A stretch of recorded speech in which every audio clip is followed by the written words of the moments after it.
નમસ્કાર, સ્પેશિયલ રિપોર્ટમાં આપનું સ્વાગત છે. હું છું આપની સાથે લુબના ખાન. મોન્સૂનનો પ્રારંભ થયો છે ત્યારે જ દેશમાંથી વરસાદના વિનાશક રૂપની કેટલીક ડરાવનારી તસવીરો સામે આવી રહી છે. લોનાવલાથી મોતનો 40 સેકન્ડનો જે વિડીયો સામે આવ્યો છે, જે તમને હચમચાવી નાખશે, જ્યાં 9 લોકોનો એક આખો પરિવાર ઝરણાના ધસમસતા પાણીમાં ડૂબી ગયો.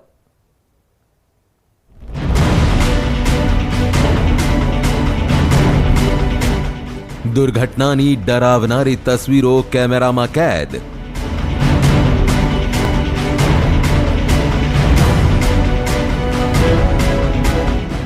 એક જ પરિવારના લોકોનો તણાવવાનો લાઈવ વિડિયો.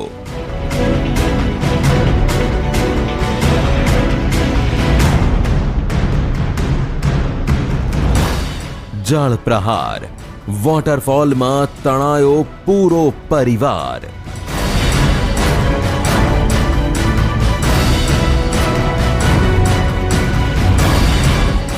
કુદરતનો કહેર શું હોય છે, વરસાદનો ડર શું હોય છે, આ ડરાવનારી તસવીરોથી અંદાજો લગાવી શકાય છે. ચારે બાજુ પાણીનો પ્રચંડ પ્રવાહ. આ ડરાવનારા પાણીના પ્રવાહ વચ્ચે મોત સામે ઝઝૂમતો એક પરિવાર, અને કિનારે આ લોકોને બચાવવા હાથ પગ એક કરતા મજબૂર લોકો.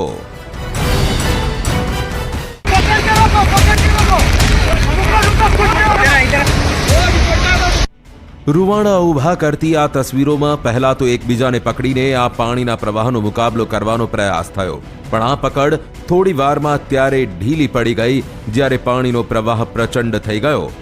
પછી આખા પરિવારને આ પાણીનો પ્રવાહ તાણી ગયો.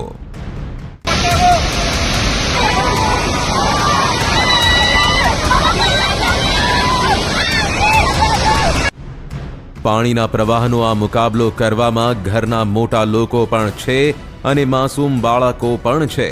કુલ 9 લોકો નજરે પડ્યા, જેમાં 2 પુરુષ, 1 મહિલા, 1 બાળકને તેડીને ઊભેલી બીજી મહિલા, 3 કિશોરીઓ, 1 બાળક એકબીજાને પકડીને ઊભેલા જોવા મળ્યા, જેથી આ પૂરરૂપી મોતનો મુકાબલો કરી શકે. પણ દુર્ઘટના ઘટવાની હતી. અચાનક પાણીનો પ્રવાહ પ્રચંડ થયો. કિનારે ઉભેલા લોકોએ આ પરિવારને બચાવવાનો ભરપૂર પ્રયાસ કર્યો.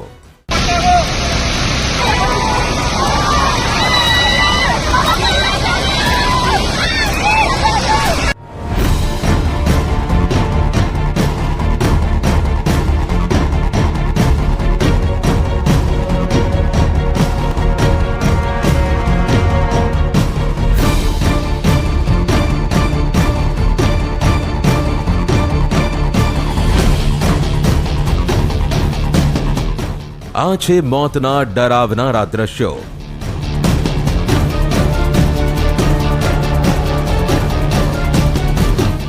આ લોકો પાણીના પ્રચંડ પ્રવાહ વચ્ચે ફસાઈ ગયા. બચાવવાનો પ્રયાસ કરતા રહ્યા.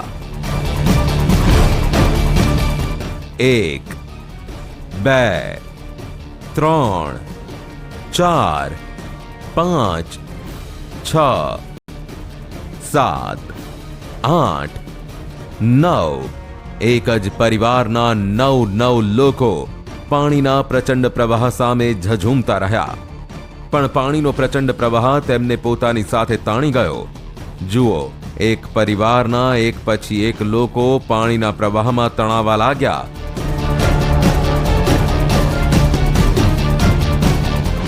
જુઓ આ મહિલાને. મહિલાના હાથમાં 4 વર્ષનું નાનું બાળક પણ હતું. આ બધા પિકનિક મનાવવા માટે લોનાવલાના ભૂસી ડેમ ગયા હતા. આ લોકો ઝરણાની વચ્ચોવચ્ચ ઊભા હતા. ત્યાં અચાનક પાણીનું સ્તર વધવા માંડ્યું. આ લોકો બહાર નીકળી શકતા તે પહેલા પાણીનો પ્રવાહ પ્રચંડ થવા માંડ્યો. એટલો પ્રચંડ થયો કે પગ ઉપાડવો મુશ્કેલ થઈ ગયો.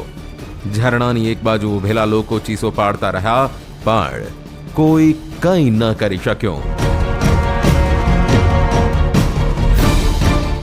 પહેલા તો આ લોકોએ કિનારે આવવાનો પ્રયાસ કર્યો, પણ જ્યારે તેમને ભાન થયું કે કિનારે જવું તો મુશ્કેલ છે, તો પછી તેમને એકબીજાને પકડી લીધા. એકબીજાને પકડીને પાણીના પ્રવાહનો સામનો કરતા રહ્યા. અને પછી તે જ થયું જેનો ડર હતો. જુઓ, જે મહિલાના હાથમાં બાળક હતું તેનું બેલેન્સ બગડ્યું. તે પાણીમાં તણાવા લાગી. બાળક પણ માતા સાથે પાણીમાં તણાવા લાગ્યો. તે પછી એક એક કરીને બધા પાણીના પ્રચંડ પ્રવાહમાં તણાવા લાગ્યા.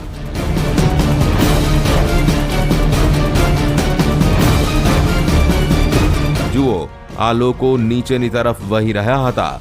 કિનારે ઉભેલા લોકો ચીસો પાડી રહ્યા હતા. એક બાળકીને કેટલાક લોકોએ બચાવી લીધી, પણ બાકીના લોકો પાણીમાં તણાવા લાગ્યા. નૌસેનાના જવાનોએ ગુમ થયેલા લોકોને શોધવા માટે સર્ચ ઓપરેશન શરૂ કર્યું. 5 લોકોના મૃતદેહ મળ્યા, જ્યારે 2 બાળક હજુ પણ ગુમ હોવાનું કહેવામાં આવી રહ્યું છે. આ તસવીરો એલર્ટ કરનારી છે. આ તસવીરો સાવધાન કરનારી છે. વરસાદના દિવસોમાં નદી, નાળા કે ઝરણાની નજીક ન જાઓ, અને ખાસ કરીને પર્વતીય વિસ્તારોમાં, નહીંતર આવી દુર્ઘટના તમારી સાથે પણ ઘટી શકે છે. જ્યારે આ લોકો ઝરણા વચ્ચે ગયા હતા ત્યારે પાણીનો પ્રવાહ એકદમ ઓછો હતો, પણ અચાનક ગણતરીની સેકન્ડોમાં પાણીનો પ્રવાહ વધી ગયો અને આ લોકો કંઈ જ ન કરી શક્યા. માટે જ્યારે પણ પિકનિક મનાવવા માટે જાઓ છો ત્યારે સાવધાન રહો. જોશમાં હોશ ન ગુમાવો. પાણીના પ્રવાહથી દૂર રહો. અને આવી દુર્ઘટનાઓ પહેલા કેટલીય વાર ઘટી ચૂકી છે. આવી તસવીરો પહેલા પણ સામે આવી ચૂકી છે, પણ લોકો છે કે માનતા નથી, બેદરકારી દાખવે છે અને તેની કિંમત પોતાનો જીવ આપીને ચૂકવે છે.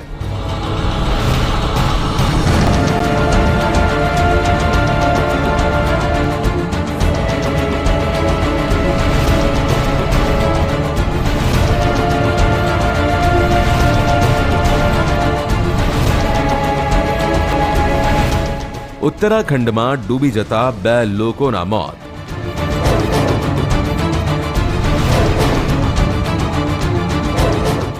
ઉત્તરાખંડમાં 2 અલગ અલગ ઘટનાઓમાં 2 યુવકોના પાણીમાં ડૂબવાથી મોત થયા. પ્રથમ ઘટના દહેરાદૂનની છે, જ્યાં નદીમાંથી એક યુવકનો મૃતદેહ મળ્યો. નદીમાં તરતા સમયે આ દુર્ઘટના ઘટી. યુવક પાણીમાં તરવા માટે ગયો, પણ પાછો ન ફરી શક્યો.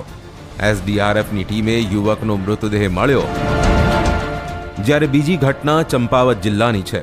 અહીં એક 17 વર્ષનો યુવક ઝરણામાં નાહવા માટે ગયો હતો. તે ઊંડા પાણીમાં ચાલ્યો ગયો અને ડૂબી ગયો. એસડીઆરએફની ટીમને ભારે જહેમત બાદ યુવકના મૃતદેહની ભાળ મળી. ઉત્તરાખંડમાં ચોમાસું શરૂ થતાં જ વરસાદને કારણે કેટલીય નદીઓના પાણી વધ્યા છે. તેવામાં દુર્ઘટનાઓનો ખતરો વધી ગયો છે.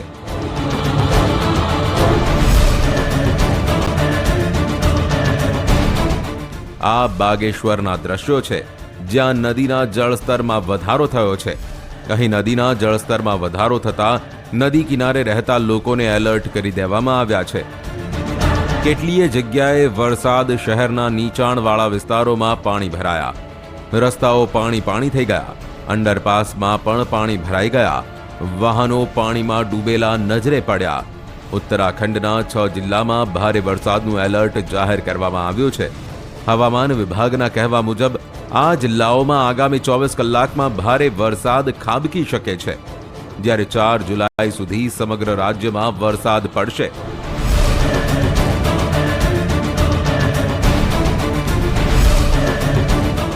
કેદારનાથના આ દ્રશ્યો છે, જ્યાં ફરી એકવાર હિમપ્રપાત થયો છે. કેદારનાથ મંદિરની પાછળ પર્વત પર ધસમસતો નીચે આવતો બરફ જ બરફ જોવા મળી રહ્યો છે. આ પ્રકાર છાશવારે અહીં હિમપ્રપાત થાય છે. રુદ્રપ્રયાગમાં ભૂસ્ખલનને કારણે કેદારનાથ જતો હાઈવે બંધ થઈ ગયો છે.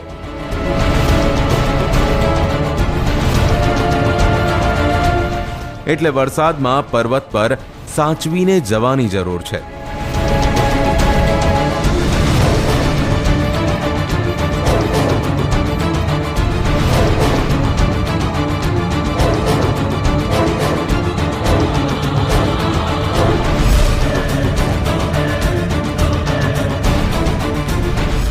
ઉત્તર પ્રદેશના મુરાદાબાદના આ દ્રશ્યો છે. અહીં કેટલાય વિસ્તારો ટાપુ બની ગયા છે. અહીં કેટલાય વિસ્તારોમાં બોટો ફરવા માંડી છે. અહીં એટલું પાણી ભરાયું છે કે લોકો અહીં 2 દિવસથી ઘરોમાં કેદ છે. અહીં 8 થી 10 ફૂટ પાણી ભરાયું છે. सर ये कोई निकासी नहीं है, नाले का लेवल और ये एक हो जाता है. कितना पानी है? सर ये डूबा हुआ है, पानी डूब जाएगा इंसान. इतना पानी, कल एक बंदा निकल के गया था, बाल बाल बचा है. बहुत दिक्कत पड़ रही जगह तो.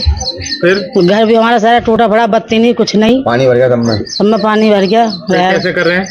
अब क्या देखो कैसे कर रहे हो. तो कहाँ का पानी आया है? ये नाले का पानी आया सब. बारिश के बाद जितना बारिश का न भरता जितना नाले का भरे. આ સંભલના દ્રશ્યો છે. યુપીના વધુ એક જિલ્લાના દ્રશ્યો. અહીં પણ આખો વિસ્તાર પાણી પાણી થઈ ગયો છે. આખો મહોલ્લો ટાપુમાં ફેરવાઈ ગયો છે. વરસાદનું પાણી આ સમગ્ર મહોલ્લામાં જોવા મળી રહ્યું છે. મથુરાની અંદર પણ એટલો વરસાદ વરસ્યો કે લોકો કમર સુધી પાણીમાં ડૂબેલા જોવા મળ્યા. રસ્તાની બાજુમાં પાર્ક કરેલા વાહનો ડૂબેલા જોવા મળ્યા. એટલું જ નહીં, વરસાદનું પાણી ધારાસભ્યના મકાનમાં પણ ઘૂસી ગયું. શહેરનો કેટલોય વિસ્તાર પાણીમાં ડૂબેલો જોવા મળ્યો. વરસાદ બાદ અવરજવર પર પણ બ્રેક લાગી ગઈ. કેટલીય જગ્યાએ પાણી નિકાલની વ્યવસ્થા પછી કરવામાં આવી. બિહારની રાજધાની પટનામાં પણ મેઘો મુશળધાર વરસ્યો. અહીં ગણતરીની મિનિટોમાં એવો વરસાદ વરસ્યો કે આખું બજાર પાણીમાં ગરકાવ જોવા મળ્યું.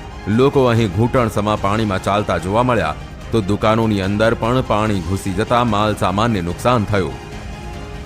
ગુજરાતમાં પણ મેઘો મુશળધાર. સૌરાષ્ટ્રમાં મેઘરાજાએ જમાવટ કરી છે. અમરેલી, જામનગર, દ્વારકા, રાજકોટ અને જૂનાગઢ સહિતના જિલ્લાઓમાં મેઘરાજા મહેરબાન બન્યા છે. એવા મહેરબાન કે સતત વરસી રહેલા વરસાદના કારણે નદીઓ 2 કાંઠે વહેતી થઈ ગઈ છે. ચેક ડેમ છલકાયા છે અને કેટલાક ગામડાઓ તો જાણે જળમગ્ન જ બની ગયા છે. જુઓ આ દ્રશ્યો અમરેલીના બાબરા પંથકના છે. ભારે વરસાદના પગલે કાળુભાર અને ઠેબી નદી 2 કાંઠે વહેતી થઈ ગઈ હતી. અમરેલીના માચિયાળા ગામથી પસાર થતી ઠેબી નદીના પાણી કોઝવે પર ફરી વળ્યા હતા, જેના પગલે ભીમનાથ મહાદેવ તરફ જવાનો માર્ગ બંધ કરવાની ફરજ પડી હતી. બીજી તરફ પાણીના ધસમસતા પ્રવાહના કારણે નયનરમ્ય દ્રશ્યો પણ સર્જાયા હતા. સમગ્ર જિલ્લામાં રવિવાર રાતથી જ વરસાદી માહોલ છવાયો હતો. ખુશીની લહેર જોવા મળી છે. તો બીજી તરફ જૂનાગઢના માણાવદરનું સમેગા, રાજકોટ જિલ્લાના ઉપલેટાનું લાઠ ગામ, જામનગરનું ખંભાળિયા જળમગ્ન બન્યું હતું. ચોમાસું ચોતરફ જામ્યું છે ત્યારે જૂનાગઢના માણાવદરના ગ્રામ્ય વિસ્તારોમાં ધોધમાર વરસાદ ખાબક્યો છે. માણાવદરના સમેગા અને કોડવાવ ગામમાં એટલી હદે વરસાદ ખાબક્યો કે બંને ગામ બેટમાં ફેરવાઈ ગયા હતા. ગામમાં જળબંબાકારની સ્થિતિ સર્જાતા લોકોને હાલાકીનો સામનો કરવો પડ્યો હતો. દ્રશ્યો જુઓ, જ્યાં નજર પહોંચે ત્યાં સુધી જુઓ. પાણીનું આક્રમણ એવું છે કે લોકો લાચાર બન્યા છે. રસ્તાઓ પર લગભગ કમર સુધી પાણી ભરાઈ ગયા હતા. ભારે વરસાદના કારણે જાણે જળ કર્ફ્યુ જેવી સ્થિતિ સર્જાઈ હતી. ગામના લોકો ઘરમાં જ રહેવા મજબૂર બન્યા હતા. આ તરફ રાજકોટના ઉપલેટા તાલુકાનું લાઠ ગામ પણ પાણી પાણી થયું હતું. એવા દ્રશ્યો સર્જાયા હતા કે જાણે લાઠ ગામમાં 12 મેઘ ખાંગા થયા છે. વરસાદના આંકડાઓ પ્રમાણે રવિવાર રાતથી સવાર સુધીમાં 5 કલાકમાં અહીં 7 ઇંચ વરસાદ વરસી પડ્યો હતો, જેના કારણે ઠેર ઠેર જળબંબાકારની સ્થિતિ સર્જાઈ હતી. ઉપલેટાથી લાઠ ગામ તરફ જતા કોઝવે પર પાણી ફરી વળતા લોકો મૂંઝાયા હતા, તો અહીંના ખેતરો પણ પાણીમાં ગરકાવ થઈ ગયા હતા. લાઠ ગામ સંપર્ક વિહોણું બનતા એસડીઆરએફની ટીમ આવી પહોંચી હતી. સાથે જ પાટણ વાવ પોલીસ તેમજ મામલતદાર પણ લાઠ ગામ પહોંચ્યા હતા. ગામમાં પહોંચતા જ એસડીઆરએફની ટીમને જાણ થઈ હતી કે ગામના 8 વિદ્યાર્થીને પરીક્ષા હતી, જેઓ નદીની પેલી પાર ગામમાં અટવાયા હતા. જેથી એસડીઆરએફની ટીમે ટ્રેક્ટરની મદદથી 8 વિદ્યાર્થીને પુલના એક છેડેથી બીજે છેડે પહોંચાડ્યા હતા. એસડીઆરએફની ટીમ અહીં તમામ સાધનો સાથે પહોંચી છે. જો પાણીનો પ્રવાહ વધશે અને સ્થિતિ વધુ ખરાબ બનશે તો ગામના લોકોના રેસ્ક્યુ માટે પણ ટીમ તૈયાર છે. લાઈફ જેકેટ અને બોટ સહિતની સામગ્રી ટીમ પાસે ઉપલબ્ધ છે. આ તરફ દ્વારકાના ખંભાળિયામાં પણ રસ્તાઓ પરથી પાણી ખળખળ વહેતા થયા હતા. રસ્તાઓ પર જાણે નદી વહેતી થઈ હોય તેવા દ્રશ્યો સામે આવ્યા હતા. આ દ્રશ્યો ખંભાળિયામાં માયોંગેશ્વર નગરથી મહાપ્રભુજીની બેઠક તરફ જતો રસ્તો આ છે, જે જળમગ્ન બની ગયો છે. પાણીનો પ્રવાહ એવો છે કે આ પ્રવાહ સામે ટકી રહેવું પણ મુશ્કેલ બન્યું છે. અડધા ભારતમાં ચોમાસું બેસી ગયું છે. ક્યાંક ઝરમર તો ક્યાંક ધોધમાર વરસ્યા મેઘરાજા. પૂર્વોત્તર ભારતમાં સિઝનના પ્રથમ વરસાદમાં જ આવી મુશ્કેલીઓ, જેને આપણે કુદરતનો કહેર કહીએ છીએ. નદીઓ બે કાંઠે છે. કાચા જ નહીં, પાકા પુલ પણ પાણીના પ્રહારથી તૂટી ગયા છે. તો ક્યાંક ભૂસ્ખલને વેર્યો છે વિનાશ. નાની મોટી નદીઓના કિનારાના શહેરો અને ગામડાઓ પૂરનો સામનો કરી રહ્યા છે. કુદરતે બતાવી દીધું છે પોતાનું રૌદ્ર સ્વરૂપ. કુદરતનું આ તો હજુ ટ્રેલર છે. શરૂઆત આવી જ છે તો વિચારો ચોમાસાની આખી સિઝન કેવી જશે. મેઘરાજાએ અત્યારથી જ માણસને બે હાથ જોડાવી દીધા છે. આકાશમાંથી વરસાવી છે મૂશળધાર તબાહી.